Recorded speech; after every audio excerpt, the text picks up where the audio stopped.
Welcome back. Hope you're having a good morning. Well, for starters, the GIFT Nifty suggesting a start in the green. Let's see where do we go from there. Well, let's move on then. Kaplan Sterlites, a subsidiary of Kaplan Point. Well, they received a couple of, approvals. We have with us Mr. Vivek, the COO at Kaplan Point, who joins us on the show. Hi, Vivek. Good morning. Thanks so much for joining in. Well, has there been a slowdown in any kind of approvals you're getting for your US arm? That's Kaplan Sterlites. Could you tell us? Could you give us further details? We actually have a good record of approvals this year. We've had about 4 or 5 approvals in the last 12 months, I believe. Now, the incentive is to make sure that we launch these products on time and establish a strong enough portfolio for ourselves with fairly decent market share. So no slowdown in approvals. Okay, no slowdown in approvals. That's good to hear. The US FDA, Vivek, hi, good morning. Thanks for being with us on the channel. The US FDA completed inspection of some of your facilities and there were 4 observations that were issued. Can you tell us, what is the nature of these observations and, what is the way forward now for these facilities? Yeah, so we had one FDA inspection in May, and we were quite satisfied with the outcome of the inspection. They were largely procedural in nature. None of them were related to data integrity or repeat observations or anything like that. Like I said, mostly procedural. We've already responded to them. Now we are anticipating the EIR to come through in the next couple of months. Okay, so in the next couple of months, you will get the EIR report from the US FDA for the Gumidu Pundi facility. I think as of Q4, Vivek, your order book was about 230 to 240 crore rupees.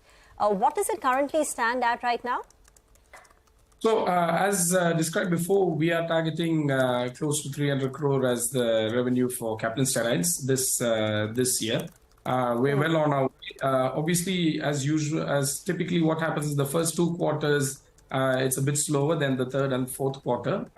You will start to see that once we publish the results in the coming few weeks and stuff. But we remain fairly confident to make sure that we get to this target.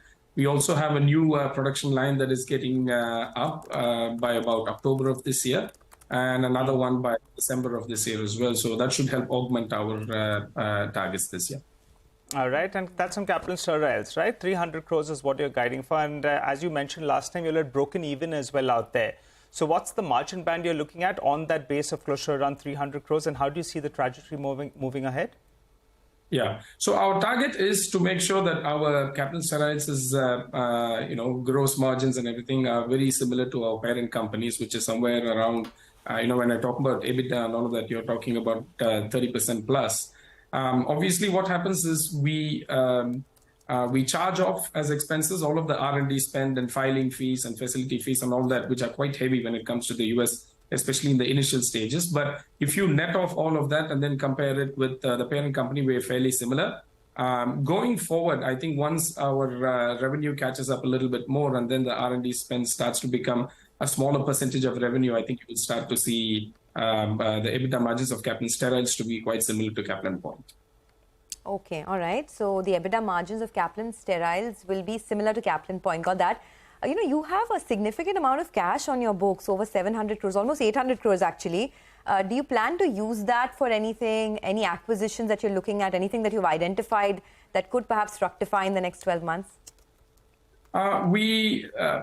Obviously, we want to be living within our means. We have taken on a large capex. Kaplan Steriles, we're going for expansion in phase 2 and phase 3. We have our oncology plant coming up. We acquired a small unit for API in Vizag. We're also coming up with a new oral solids facility close to Kaplan Steriles as well. So we have a lot of capex going on to the tune of about another 400 crore, I think, within this year and next year.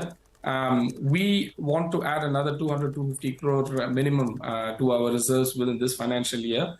And don't forget that there's going to be some OPEX and some more R&D coming up for some of these new facilities and stuff. But when it comes to something inorganic, we're not against it. Our eyes are open. But the one thing that we want to always try and avoid as a principle for the company is to not go to the banks for any borrowers. So as long as we stay away from that, we sort of sleep peacefully, I would say. Mm-hmm. Vivek, while 86% of your revenues comes in from Africa, you are looking to grow the balance. 14% of your revenues comes in from the US. How many products are currently under review with the US FDA? How many approvals are we likely to see this year? Yeah, so around 82% are from Latin America, actually, around 3-4% from Africa, and the rest from the US. Today, we have 18 approvals of our own and another 5 approvals with partners. And then we have actively 7 products under review with the FDA. So we hope that that should start to come through in the next 12 months. We have a pipeline of close to 25-30 more products. So eventually, we're looking at a basket well over 50 plus products in the injectable and ophthalmic space. When oncology and OSD starts coming up, we will be targeting the semi-regulated markets like Latin America, the ones that we are operating in today, before we move into US and EU and stuff. Okay, got that. One final question then, Vivek, from my end. There was a lot of pricing pressure, I understand, in the complex generic space, but now there are some reports that that has stabilized a bit. Would you want to tell us how the situation is as far as pricing is concerned? Yeah, so there's 2 parts to this, right? So for a small to mid-sized company like ours, especially a newer entrant into the US, we feel the pricing pressure a lot less compared to some of the larger established players with probably bigger overheads. So pricing, while it is under pressure, I wouldn't say that there is no pricing pressure at all. But companies like us sort of feel it a little lesser, I would assume, compared to the larger companies. Having said that, there is a fair amount of stabilization that is happening in the US right now.